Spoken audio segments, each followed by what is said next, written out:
আজকে নিয়ে 243টা দিন। আজও দুর্গাপুর সিমেন্টের 25টা অসহায় শ্রমিককে অন্যায় অবৈধভাবে কাজ থেকে বসিয়ে রাখা হয়েছে। একটু আগে দেখলাম দুর্গাপুর পশ্চিমের তৃণমূল প্রার্থী এডিডের চেয়ারম্যান কবি দত্ত মহাশয় গোপালমাটিতে মিছিল করছেন। কবি দত্ত মহাশয় কি জানেন যে দুর্গাপুর সিমেন্ট ওয়ার্কসের ছেলেদেরকে আজ 243 দিন ধরে বসিয়ে রাখা হয়েছে? কবি দত্ত মহাশয় কি জানেন যে ডিএসপি এলো স্টিলে কোটি কোটি টাকার নিয়োগ দুর্নীতি হচ্ছে? কবি দত্ত মহাশয় কি জানেন যে ডিএসপি এলো স্টিলে যে শ্রমিকরা কাজ করে তারা পুরো বেতন পায় না? কবি দত্ত মহাশয় কি জানেন যে দুর্গাপুরের স্থানীয় বেকার যুবকদের বঞ্চিত করে বাঁকুড়া, বীরভূম, পুরুলিয়া, উত্তরপ্রদেশ, ঝাড়খণ্ড, বিহার, উড়িষ্যা থেকে লোক এনে কোর কমিটির নেতারা কোটি কোটি টাকা, লাখ লাখ টাকার বিনিময়ে নিয়োগ করছে? কবি দত্ত মহাশয় কি জানেন যে কোর কমিটির নেতারা শ্রমিক সংগঠন নামে লুট করছে?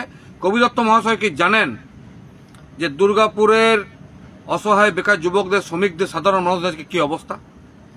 যদি কবি দত্ত মহাশয় আপনি এগুলো জানেন তবেই ভোটটা চাইবেন, এবং ভোটটা এটা বলেই চাইবেন যে আপনি এগুলো মেটাবেন, মেটাতে পারলে তবেই ভোটটা চাইবেন, নাহলে ভোটটা চাইবেন না।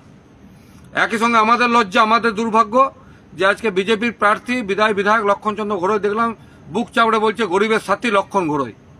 কি আপনি গরিবের সাথী?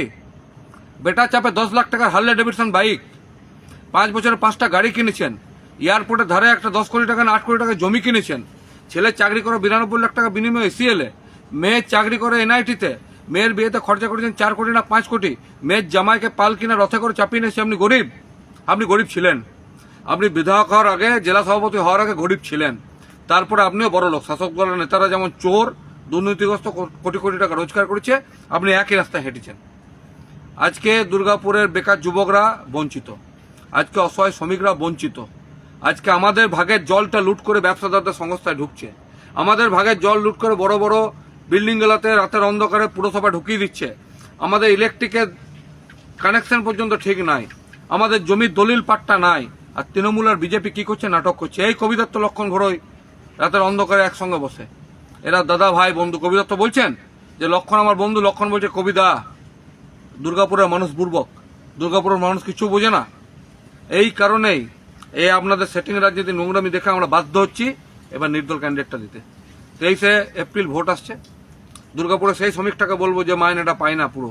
দুর্গাপুরে সেই বেকার যুবকটাকে বলবো যার চোখের সামনে দিয়ে ডিএসপি প্যালেস্টের বহিরাগত নিয়োগ হচ্ছে।